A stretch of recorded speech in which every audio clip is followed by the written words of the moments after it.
नमस्कार और the Hindu YouTube channel पर टॉकिंग पॉलिटिक्स के एक और एपिसोड में आपका स्वागत है। मैं निस्तुला हेब्बर, द हिंदू की राष्ट्रीय राजनीतिक संपादक और इस शो की आपकी मेजबान हूं, जहां हम घरेलू राजनीति की सुर्खियों में रहने वाली खबरों के पीछे के घटनाक्रम को समझने की कोशिश करते हैं। इस हफ्ते 2023 के महिला आरक्षण अधिनियम को जल्द लागू करने को लेकर चर्चा फिर से तेज हो गई है। ऐसा क्यों हुआ? इसके पीछे भाजपा और एनडीए सरकार का क्या गेम प्लान हो सकता है? यही टॉकिंग पॉलिटिक्स के इस एपिसोड का विषय है।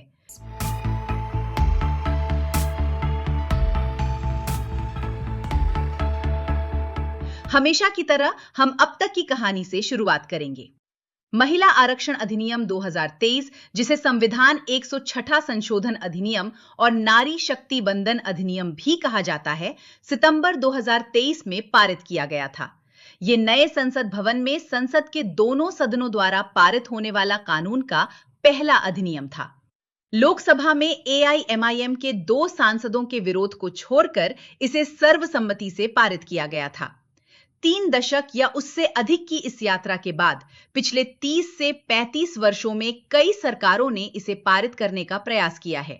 यह अधिनियम देश भर में लोकसभा और राज्य विधानसभाओं में महिलाओं को 1/3 या उससे अधिक सीटें आरक्षित करने का प्रावधान करता है। इसका उद्देश्य महिलाओं की जनसंख्या के अनुपात में इन निकायों में उनके कम प्रतिनिधित्व की समस्या को दूर करना है। हालांकि इस अधिनियम का कार्यान्वयन 3 साल बाद भी लटका हुआ है, क्योंकि ये 2 महत्वपूर्ण घटनाओं पर निर्भर करता है। दशकीय जनगणना, जो वर्तमान में चल रही है, और उसके बाद होने वाला परिसीमन। अधिनियम की विशिष्ट धारा 5 में कहा गया है कि महिलाओं के लिए आरक्षण तब प्रभावी होगा, और मैं उद्धृत कर रही हूं, अधिनियम के लागू होने के बाद पहली जनगणना के संबंधित आंकड़े आने के बाद इस उद्देश्य के लिए परिसीमन का कार्य किया जाएगा। यानी वो पहली जनगणना जो 2023 के बाद होती है, जो कि अभी हो रही है, और विधानसभाओं एवं लोकसभा में सीटों का परिसीमन कार्य बाद में होगा। कई लोगों ने सही अनुमान लगाया था कि इसे भविष्य पर टाल दिया गया है। पहले जनगणना के साथ, जो जैसा कि मैंने कहा अभी प्रक्रिया में है, और बाद में लोकसभा और विधानसभा सीटों के परिसीमन के साथ, इसका मतलब यह था कि 2029 में होने वाले लोकसभा चुनावों के लिए भी इस अधिनियम के लागू होने की संभावना कम थी। हालांकि मुझे इस एपिसोड को करने में बहुत खुशी हो रही है, क्योंकि ये उस न्यूज ब्रेक पर आधारित है जिसे मेरे सहयोगी शोभना के नायर और मैंने मंगलवार को रिपोर्ट किया था। द हिंदू में यह प्रकाशित हुआ था कि इस महीने की शुरुआत में संसदीय कार्य मंत्री किरण रिजिजू ने कई विपक्षी दलों के नेताओं को फोन करके बताया था कि गृह मंत्री अमित शाह उनसे मिलना चाहते हैं। उन्होंने बैठक का कारण नहीं बताया, लेकिन हाल ही में उन्होंने कांग्रेस नेताओं से मुलाकात की और बताया कि सरकार महिला आरक्षण अधिनियम 2023 के कार्यान्वयन में तेजी लाने की इच्छुक है। श्री शाह ने अधिनियम की धारा 5 द्वारा लगाए गए 2 प्रतिबंधों को हटाने का प्रस्ताव दिया है। ऐसी चर्चा थी कि सरकार विपक्षी दलों और सहयोगियों से सुझाव मांगने के बाद, जो इस सरकार के संदर्भ में एक असामान्य घटना है, संसद के इस सत्र में, जो बजट सत्र का दूसरा भाग है, अधिनियम में संशोधन लाएगी और नए परिसीमन की आवश्यकता को दरकिनार करते हुए, या इन सदनों में सीटों की कुल संख्या में 1/3 की वृद्धि किए बिना लोकसभा और विधानसभाओं की वर्तमान संख्या से ही 1/3 आरक्षण की अनुमति देगी। मुझे लगता है कि इन संकेतकों का समय महत्वपूर्ण है। यदि यह संशोधन इसी सत्र के भीतर पेश और पारित कर दिया जाता है, तो यह संभवतः 2027 के चुनावों के लिए सही समय पर होगा, जब 7 राज्यों में चुनाव होने हैं, जिनमें से 4 भाजपा शासित हैं, जिनमें उत्तर प्रदेश और गुजरात जैसे बहुत ही महत्वपूर्ण राज्य शामिल हैं। ये वे राज्य हैं जहां चुनाव परिणाम देश की राजनीति के इर्द गिर्द बड़े राजनीतिक सार्वजनिक विमर्श को प्रभावित करेंगे। भाजपा उत्तर प्रदेश में लगातार तीसरी बार अपनी सरकार का बचाव करेगी। उत्तर प्रदेश ने विधानसभा और लोकसभा के लिए भाजपा के दोनों प्रभावशाली जीत में महत्वपूर्ण योगदान दिया है। इसने 2014 और 2019 में भी बहुत अच्छा प्रदर्शन किया, लेकिन 2024 में इसमें थोड़ी कमी आई थी। 2017 में भाजपा को अभूतपूर्व 312 सीटें पर जीत मिली थी, जो 2022 में घटकर 255 रह गई।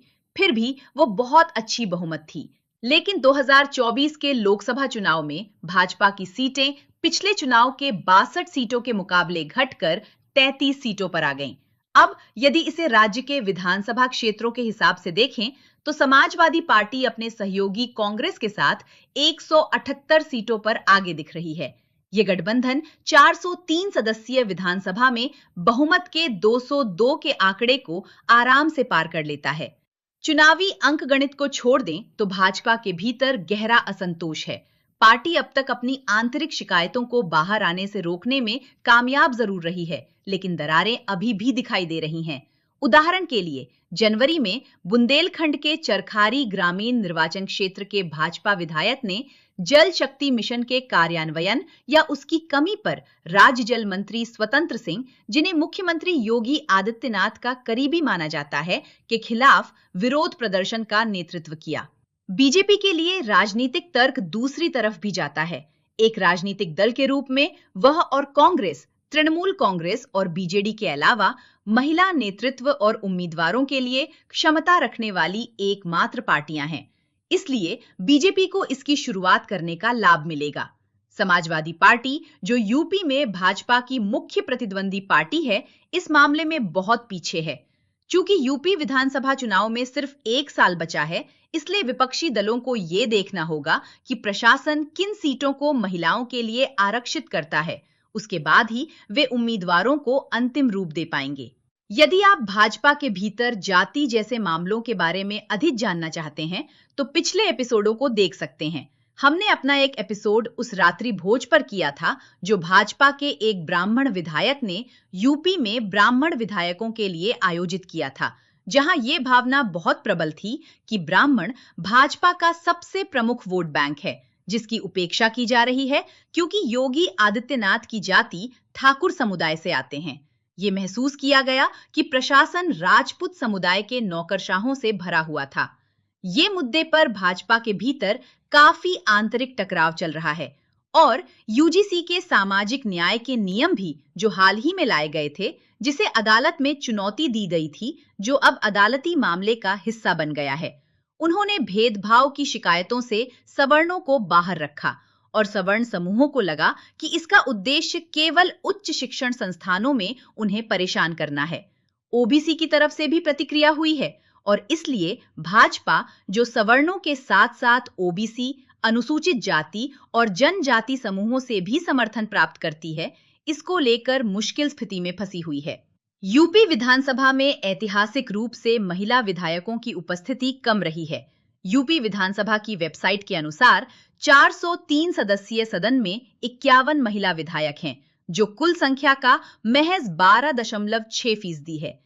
ये वर्तमान लोकसभा से बहुत अलग नहीं है, जहां सिर्फ 14% महिलाएं सांसद हैं।